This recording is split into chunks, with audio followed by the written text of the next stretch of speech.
Good job!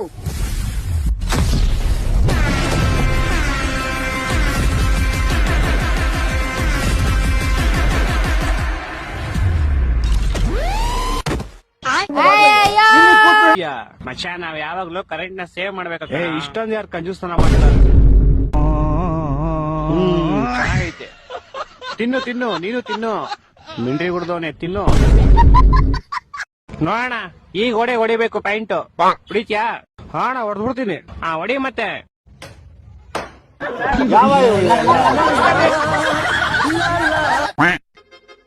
ಅಣ್ಣವ್ರೆ ನಂಗ್ ಒಂಚೂರು address ಹೇಳ್ತೀರಾ? ನಂಗ್ ಮರು ಕಾಯಿಲೆ ಐತೆ, ಎಲ್ಲಾ ಮರ್ತೋಗ್ಬಿಡ್ತೀನಿ ನಾನು. ಅದ್ ತೋರಿಸಿ ಅಣ್ಣ, ಹೇಳ್ತೀನಿ ಅಡ್ರೆಸ್. ಯಾವ ಅಡ್ರೆಸ್ ಹೇಳಣ? ಯಾವ ಅಡ್ರೆಸ್? ನೀನ್ ಯಾರು first?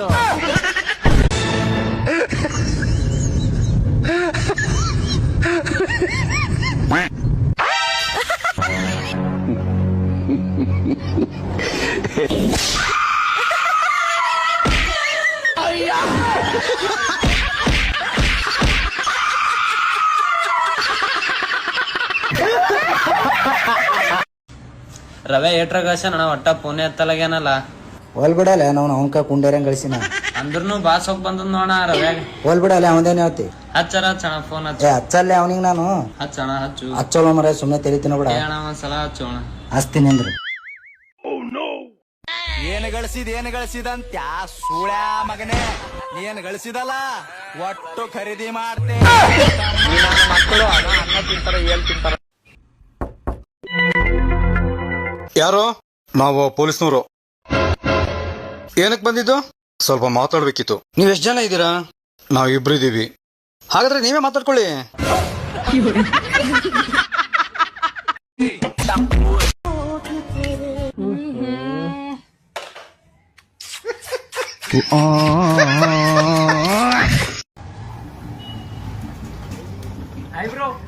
Hi bro, today Somesh birthday bro.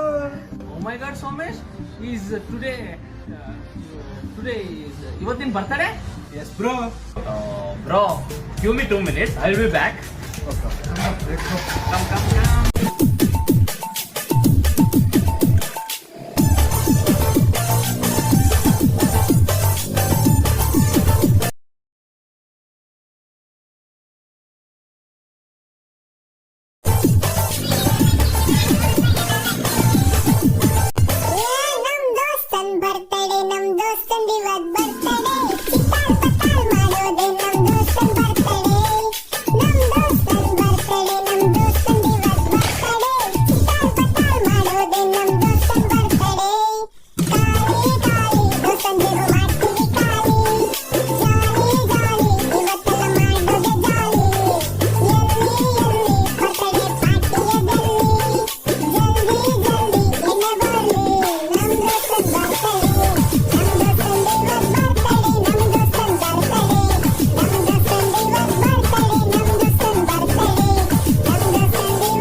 ಕಾರ್ಯ ಏನ್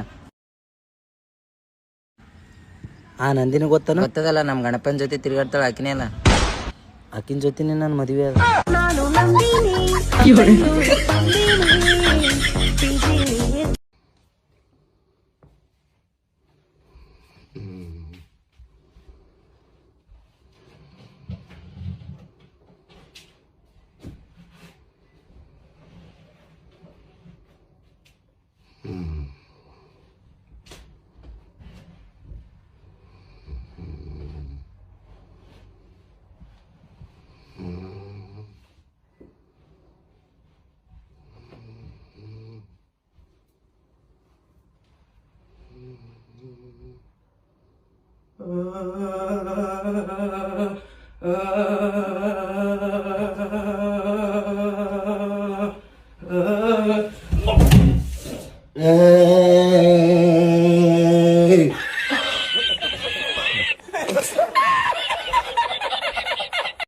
ಏಯ್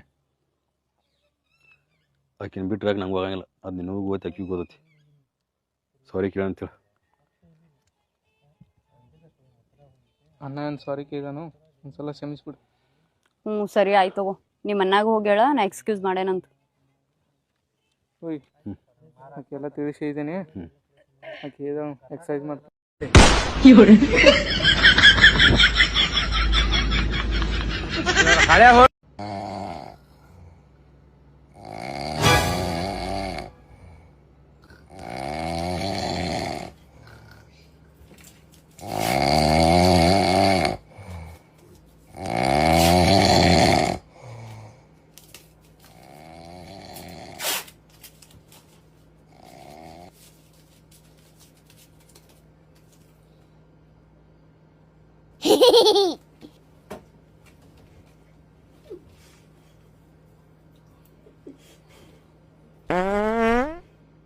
Eu não acredito não, Charlene.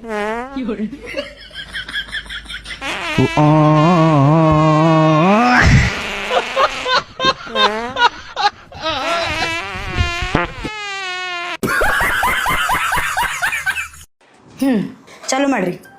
Powerful ಫೀಫಲ್ from ಫೈನಾಫಲ್ ಕನ್ನಡದಾಗ ಹೇಳ್ರಿ. ಆ ರಾತ್ರಿ 2 ಘಟನೆ ನಡೀತು.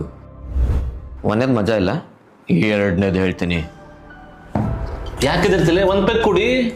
ಹೆದರಿಕೆ ನಂಗೆ ಇಂಟ್ರೆಸ್ಟೇ ಇಲ್ಲೇ, ನಾ ಯಾವತ್ತೂ ಕುಡಿಯೋದೇ ಇಲ್ಲ. ನಿಂಗೆ ಚಟ ಹತ್ತದಂತ ಹೆದರಿಕೆ ಅದಲ್ಲ. ಇಂಥ ಎಷ್ಟು ಕುಡ್ಕರ ಜೊತೆ ಕುಂತಿಲ್ಲ ನಾನು, ಒಂದಿನಾನು ಕುಡಿಬೇಕು ಅನ್ಸಲಿಲ್ಲ ನನಗೆ. ಹೌದಾ? ಚಾಲೆಂಜ್ ಅವತ್ತು ಅವ್ನು ನಮ್ಮ ಹೀರೋಗೆ ಚಾಲೆಂಜ್ ಮಾಡಿ ತಪ್ಪು ಮಾಡ್ದ.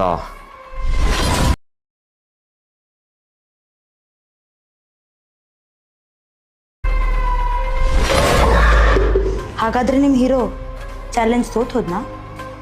ಈಗ ಎಲ್ಲಿದ ನಿಮ್ಮ ಹೀರೋ? ಅಲ್ಲೇ ಹಂದಿ ಬಿದ್ದಂಗೆ ಬಿದ್ದ ನೋಡ್ರಿ.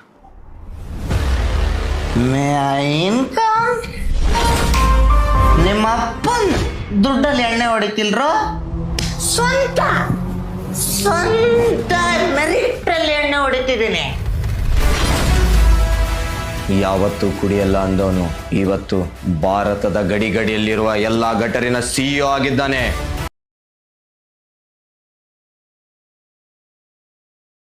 ಕುಡಿದ್ರೆ ಸಾಯ್ತೀವ ನೀ. ಐ ಆಮ್ ಆಲ್ರೆಡಿ ಡೆತ್ ಚಿನ್ನ.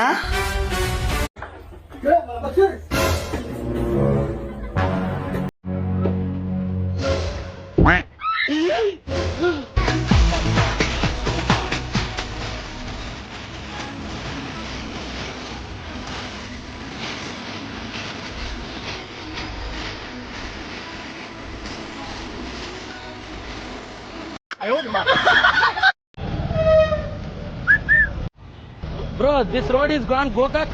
ಮುದ್ಕೊಂಡು map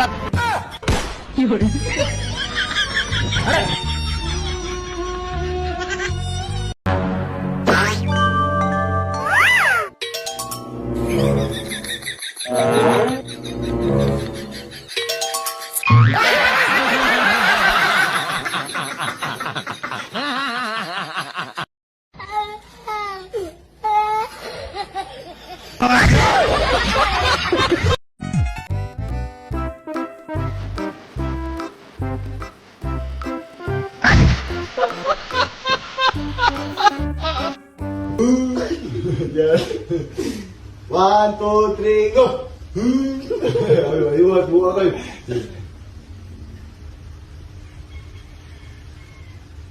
One, two, three, go.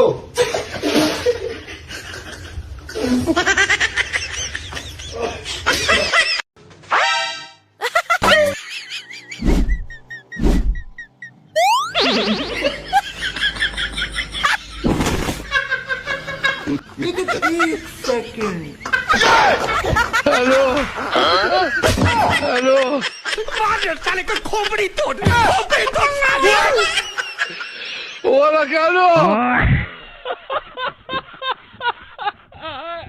ಹೌದು, ಈ ಪೊಲಿಟಿಷಿಯನ್ಸ್ ಸ್ಯಾಲರೀಸ್ ಎಷ್ಟು?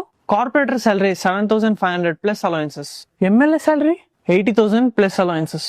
MLC salary 80,000. ಮಿನಿಸ್ಟರ್ಗೆ 1,25,000 ಪ್ಲಸ್ ಅಲವೆನ್ಸಸ್.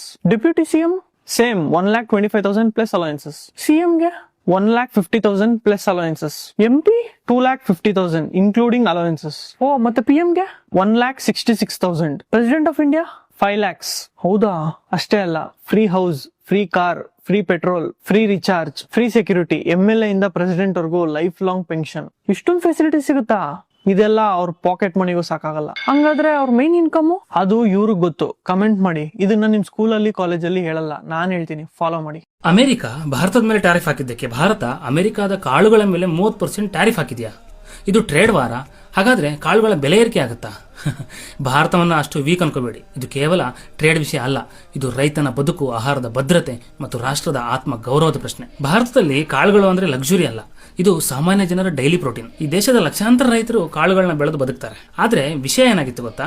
ಅಮೆರಿಕದಿಂದ ಕಮ್ಮಿ ಬೆಲೆಯ ಕಾಳುಗಳು, ವಿಶೇಷವಾಗಿ ಯೆಲ್ಲೋ ಪೀಸ್ ಅಂದ್ರೆ ಹಳದಿ ಬಟಾಣಿ, ಭಾರತಕ್ಕೆ ದೊಡ್ಡ ಪ್ರಮಾಣದಲ್ಲಿ ಬರ್ತಿತ್ತು. ಅಂಡ್ ಈ ಇಂಪೋರ್ಟ್ಸ್ ಇಂದ ಏನಾಗ್ತಿತ್ತು ಅಂದ್ರೆ ಮಾರ್ಕೆಟ್ ಅಲ್ಲಿ ಕಾಳುಗಳ ಬೆಲೆ ಕುಸಿತ ಆಗ್ತಿತ್ತು. ಅದರಿಂದ ನಮ್ಮ ರೈತರು ಬೆಳೆದ ಬೆಳೆಗೂ ಬೆಲೆ ಇಲ್ಲ, ಅಂಡ್ MSP ಇದ್ರು ಓಪನ್ ಮಾರ್ಕೆಟ್ ನಲ್ಲಿ ರೈತನಿಗೆ ನಷ್ಟ ಆಗ್ತಿತ್ತು. ಸೊ ಆ ಡಂಪಿಂಗ್ ನಿಲ್ಸೋಕೆ ಭಾರತ ಏನ್ ಮಾಡ್ತು? 30% ಟ್ಯಾರಿಫ್ ಆಗ್ತು. ಅಂಡ್ ಇದೇನ್ ಸಡನ್ ಡಿಸಿಷನ್ ಅಲ್ಲ, ಇದು ಡೆಲಿಬರೇಟ್ ಸ್ಟ್ರಾಟಜಿಕ್ ಡಿಸಿಷನ್. ಇದು ಭಾರತ ಹೇಳಿದ ಒಂದೇ ಮಾತು, ನಮ್ಮ ರೈತರನ್ನು ನಾಶ ಮಾಡಿ ಫಾರಿನ್ ಗೂಡ್ಸ್ಗೆ ರೆಡ್ ಕಾರ್ಪೆಟ್ ಹಾಕಲ್ಲ ಅಂತ. ಅಂಡ್ ಇಲ್ಲಿ ಇನ್ನೊಂದು ಸುಳ್ಳು ನರೇಟಿವ್ ಓಡ್ತಿದೆ, ಟ್ಯಾರಿಫ್ ಹಾಕಿದ್ರೆ ಕಾಳುಗಳ ಬೆಲೆ ಸ್ಕೈರಾಕೆಟ್ ಆಗುತ್ತೆ ಅಂತ. ಆದ್ರೆ ಭಾರತ ಈಗ ಕಾಳುಗಳ ಉತ್ಪಾದನೆ ಹೆಚ್ಚಿಸಿದೆ, ಬಫರ್ ಸ್ಟಾಕ್ ಇಟ್ಕೊಂಡಿದೆ, ಸೆಲೆಕ್ಟಿವ್ ಇಂಪೋರ್ಟ್ ಮಾತ್ರ ಅಲೋ ಮಾಡ್ತಿದೆ. ಅಂಡ್ ಅದರ ಅರ್ಥ ಜನರಿಗೆ ಶಾಕ್ ಇಲ್ಲ, ರೈತರಿಗೆ ಸರ್ವೈವಲ್ ರೆಡಿ ಇದೆ ಅಂತ. ಸೊ ಹಾಗಾದ್ರೆ ಅಮೆರಿಕಕ್ಕೆ ಇಷ್ಟೊಂದು ಬೇಸರ? Answer is simple. ಅಮೆರಿಕದ ಕೆಲವು ಸ್ಟೇಟ್ನಲ್ಲಿ ಪಲ್ಸ್ ಫಾರ್ಮರ್ಸ್ ದೊಡ್ಡ voting group, and Bharat world's biggest pulse market. 30% tariff ಅಂದ್ರೆ ಅಮೆರಿಕದ ಕಾಳುಗಳು ಇಲ್ಲಿ ಸೇಲ್ ಆಗಲ್ಲ, ಕಾಂಪಿಟೇಷನ್ ಕಳ್ಕೊಳ್ಳುತ್ತೆ, ಪೊಲಿಟಿಕಲ್ ಪ್ರೆಷರ್ ಹೆಚ್ಚಾಗುತ್ತೆ. ಸೊ ಅದರಿಂದ US ಸೆನೆಟರ್ಸು ಅನ್ಫೇರ್ ಟ್ಯಾರಿಫ್ ಅಂತ ಕೂಗಾಡ್ತಿದ್ದಾರೆ. ಇದು ಮೊರಾಲಿಟಿ ಅಲ್ಲ, ಇದು ಮಾರ್ಕೆಟ್ ಲಾಸ್ ಆಗಿದ್ದಕ್ಕೆ ಫ್ರಸ್ಟ್ರೇಷನ್. ಅಂಡ್ ಇನ್ನೊಂದು ಸತ್ಯ ಕೇಳಿ, ಅಮೆರಿಕ ತನ್ನ ಇಂಟ್ರೆಸ್ಟ್ ಬಂದಾಗ ಇಂಡಿಯನ್ ಸ್ಟೀಲ್ ಮೇಲೆ ಟ್ಯಾರಿಫ್, ಇಂಡಿಯನ್ ಅಲ್ಯೂಮಿನಿಯಂ ಮೇಲೆ ಟ್ಯಾರಿಫ್, ಆಗ ಫ್ರೀ ಟ್ರೇಡ್ ನೆನಪಿರಲಿಲ್ಲ ಇವ್ರಿಗೆ. ಆದ್ರೆ ಭಾರತ ತನ್ನ ರೈತನ ಪರವಾಗಿ ನಿಂತಾಗ ಮಾತ್ರ ಫೇರ್ ಟ್ರೇಡ್ ಲೆಕ್ಚರ್ ಕೊಡೋದು. ಇದು ಡಬಲ್ ಸ್ಟ್ಯಾಂಡರ್ಡ್ ಅಲ್ವಾ? ಭಾರತ ಕ್ಲಿಯರ್ ಮೆಸೇಜ್ ಕೊಟ್ಟಿದೆ, ಫುಡ್ ಸೆಕ್ಯೂರಿಟಿ ಕಾಂಪ್ರಮೈಸ್ ಆಗಲ್ಲ, ಫಾರ್ಮರ್ ಡಿಸ್ಪೋಸಬಲ್ ಕಮಾಡಿಟಿ ಅಲ್ಲ, ಅಂಡ್ ಟ್ರೇಡ್ ಮ್ಯೂಚುವಲ್ ರೆಸ್ಪೆಕ್ಟ್ ಮೇಲೆ ಇರಬೇಕು ಅಂತ. ಇದು ಆಂಟಿ ಅಮೆರಿಕ ಅಲ್ಲ, ಇದು ಪ್ರೋ ಇಂಡಿಯಾ. ಜೈ ಹಿಂದ್.